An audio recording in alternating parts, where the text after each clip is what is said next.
Badal som, ako po ceste beha kačička s malým. Zastal som a v kanáli som videl, že sa pohybujú ďalšie malé. 6 mláďat spadlo do hlbokého kanála krytého mrežou, ich mama sa k ním nevedela dostať a pobehovala po rušnej ceste. Všimol si ju okolo idúci vodič, ktorý neváhal zavolať hasičov.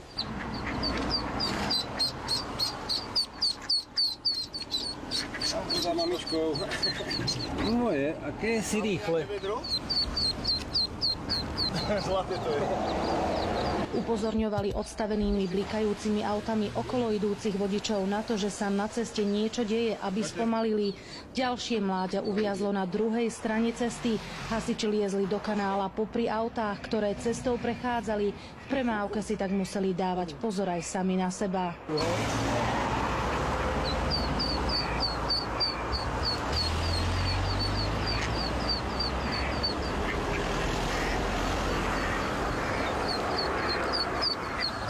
Behala určite aj s malým, zo 3-krát by ich tu už bolo zrazilo.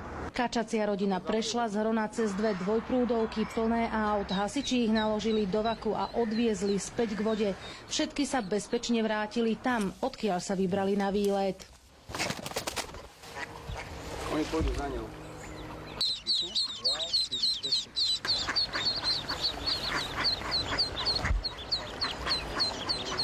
Z Banskej Bystrice Katarína Kováčiková, televízia JOJ.